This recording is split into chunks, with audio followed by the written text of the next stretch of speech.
They said her name only once in the court records, Lalitha, and even that felt like an afterthought. A brief acknowledgement before the machinery of punishment swallowed her whole. But it's her name we start with tonight, because stories like hers were never meant to survive.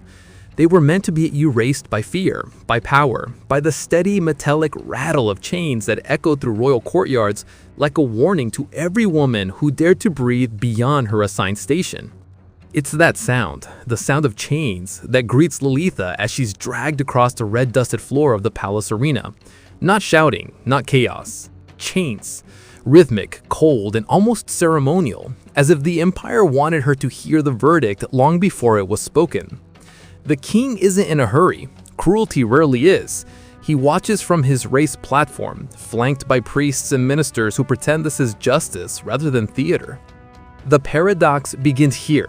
The very court that praised devotion, purity, and loyalty also engineered the most elaborate tools to break anyone who embodied those virtues a little too independently. Lalitha's crime? They never say it plainly. The whispers range from forbidden romance to a perceived insult to the king's household, whispers that conveniently cannot defend themselves. In this world, accusation alone is enough. Evidence isn't necessary, and the woman's voice counts for nothing. The chains follow her like a chorus as she's forced to kneel. That's when she sees it. Him, the war elephant towering above the assembly, tusks capped in hammered gold, armor glinting beneath the sun. He is magnificent, utterly powerful, and heartbreakingly obedient. His mahout rests his hand on his neck, murmuring soft commands. The elephant shifts, and the chains tied to Lalitha quiver in response, as though even the metal is afraid of what comes next. Here's the unspoken truth the empire tried to hide. Elephants were never just executioners. They were political speeches carved in flesh and muscle. Every stomp, every hesitation, every slow maneuver was a message from the king himself, declaring, "This is my will, this is my reach, this is how small you are beneath me." The punishment wasn't designed merely to end a life, it was designed to display a hierarchy so absolute that no one dared imagine an alternative. Lalitha is lifted to her feet. The court watches. Even the birds seem to hold still, and through it all, the chains continue their soft rattle, brushing against the ground, tapping against her ankles, reminding her of everything she's losing. She knows a ritual, they all do. First, the presentation. The king must see her face, must establish that she is human before he orders her unmade. Mercy, he claims, is a royal virtue, but so is discipline, and today he must demonstrate the latter. That's where our triple promise begins. In this video, we will expose how trained elephants became instruments of royal justice, how political fear turned living creatures into verdicts, and how women like Lalitha were systematically erased under the guise of protecting an empire's fragile pride. This isn't simply a story about one brutal execution method. It's about the architecture of oppression, the psychology of control, and the terrifying efficiency of a system that convinced the world its cruelty was divine order. If you're new to Crimson Archive, this is where we dive deeper, into the shadows behind the throne, into the historical truths scrubbed from official chronicles. So if you want to follow these dark corridors with us, where each story exposes the quiet machinery of power, consider subscribing. It helps us keep the archive open. Lalitha closes her eyes for a moment, the chains fall silent, and the elephant takes his first deliberate step toward her. Just one, but enough to shift the air, enough to tell her that the king's will is already in motion, enough to begin the slow unraveling of everything she once believed safe. The chains return first, their thin rattle slipping beneath the murmured prayers of the court, threading through the stillness like a whispered countdown. Lalitha hears them more clearly now, because they are the only thing that still belongs to her. Everything else, her fate, her body, her story, has been claimed by the king's spectacle. To understand what happens next, you must understand the mechanism behind it. Royal elephants were not improvised tools of brutality. They were engineered, conditioned, sculpted over years to obey commands with horrifying precision. The king did not simply point and wait. No, the mahout would tap a sequence along the elephant's ear or shoulder, a touch language perfected through generations. A signal for hesitation, a signal for crushing, a signal for tearing should the king desire something more dramatic. But the most frightening mechanism wasn't physical at all. It was psychological, systemic by design. Elephants were trained not only to kill, but to perform, to step slowly, deliberately, allowing the court to witness a victim's terror unfolding bone by bone. The king's cruelty, draped in gold and ceremony, became a form of governance. Each execution was a message to the watching nobles, the servants, the women of the harem, and the families of every accused dissenter. Submit, obey, or be reduced beneath the weight of an empire's pride. Lolita stands at the center of that message now. The elephant's shadow covers her entirely, as a mahout murmurs the first command. The animal lowers its massive head, inspecting her.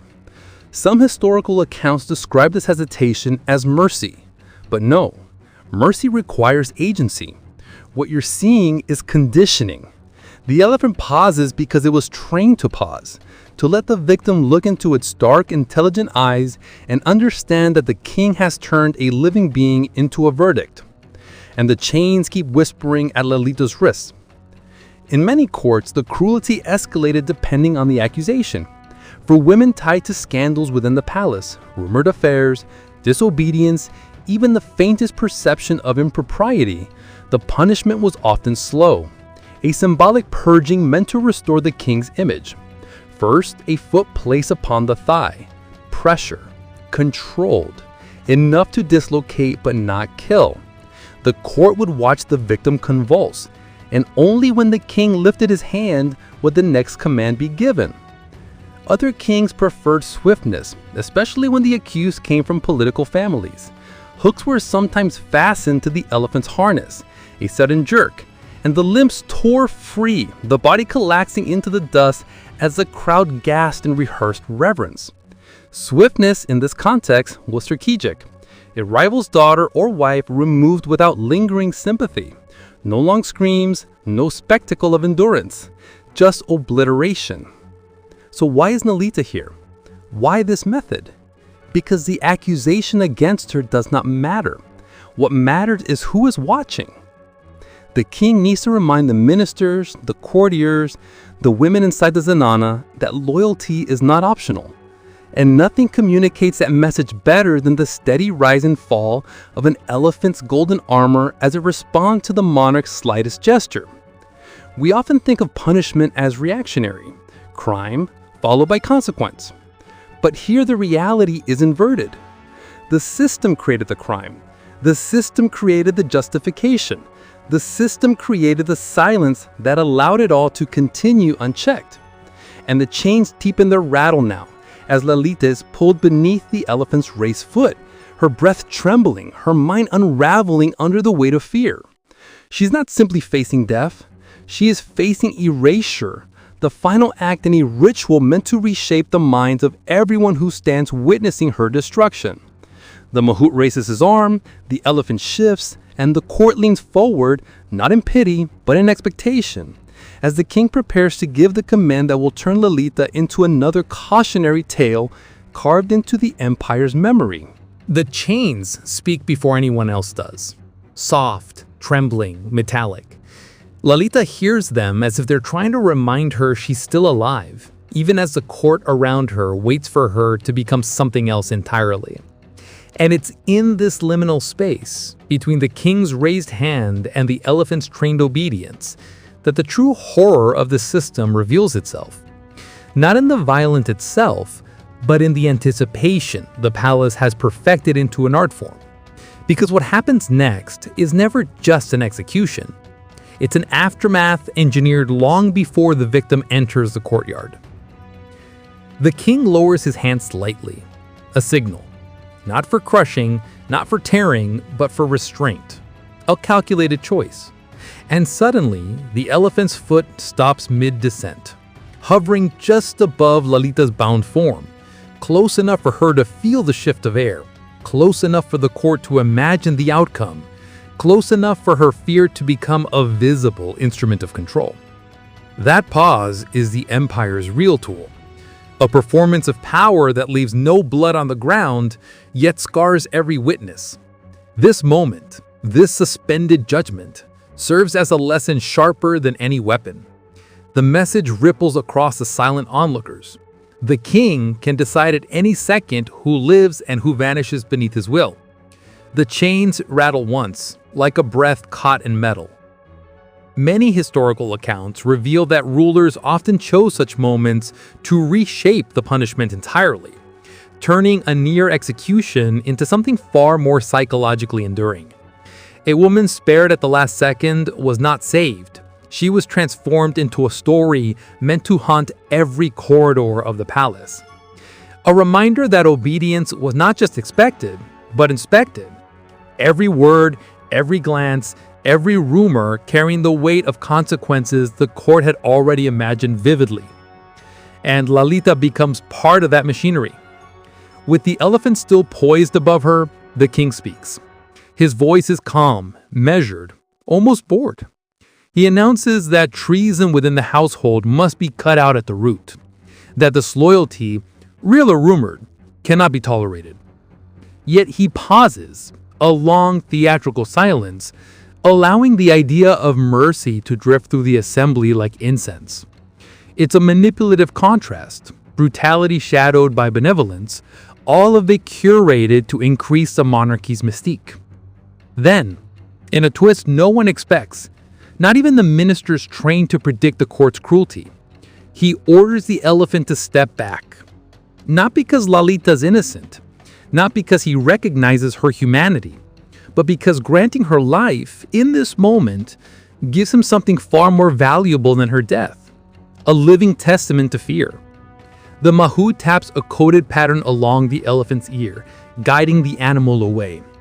The chains around Lalita's wrists fall slack, and the court exhales collectively, their relief not for her survival, but for their own safety.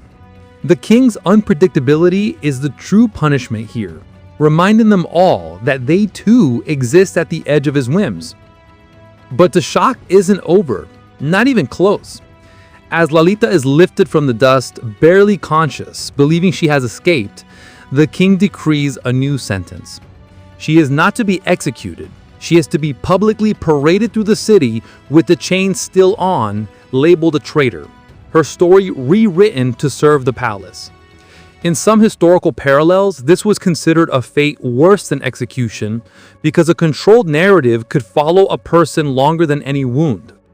Her survival becomes a tool, her voice becomes forbidden, her presence becomes a warning.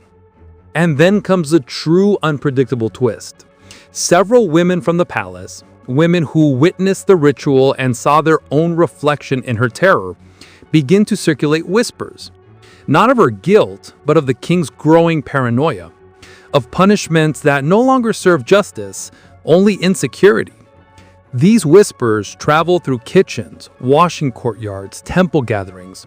Slowly, quietly, they form the earliest seeds of resistance, fragile, hidden, but real. It's here, in these murmurs, that the system first cracks. The chains at Lalita's ankles still cling to her as she is led away, but now their sound spreads beyond the courtyard, through the city, through the palace, through the consciousness of people who have lived too long under weight they never agreed to carry. And that echo, the echo of metal against stone, becomes the beginning of a story the king never meant to create.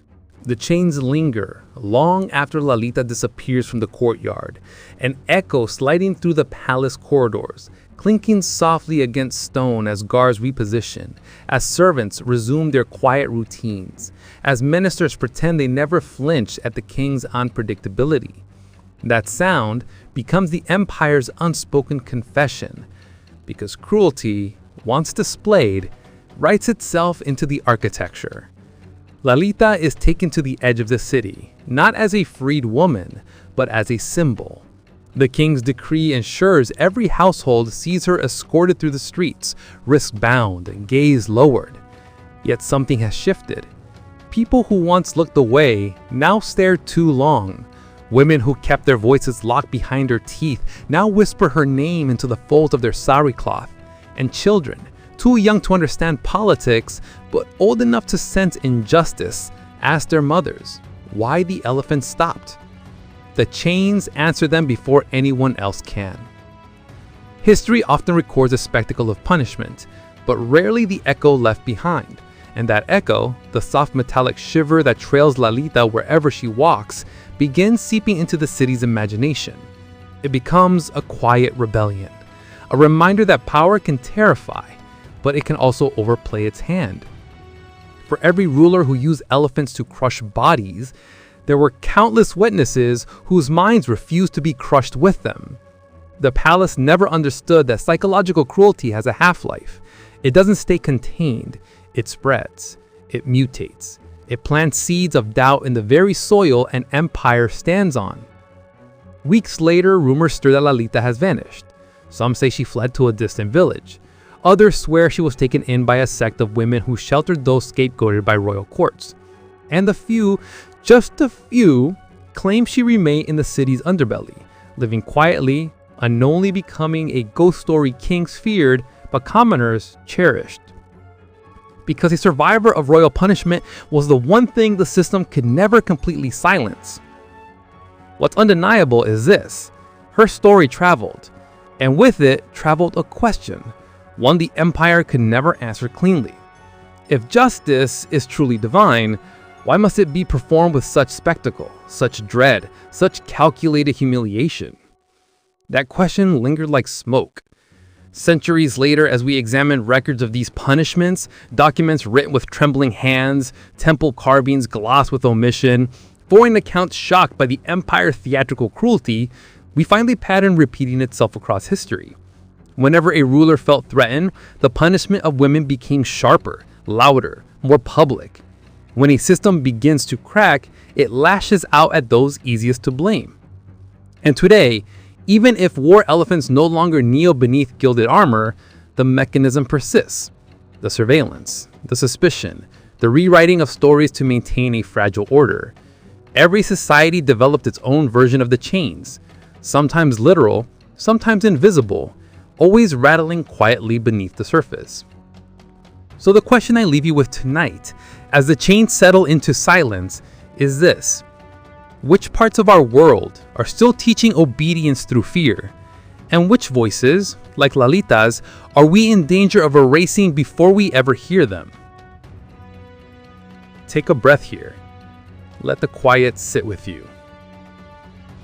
If this journey through the Crimson Archive has opened something, if it's made you see the architecture of power a little differently, then stay with us.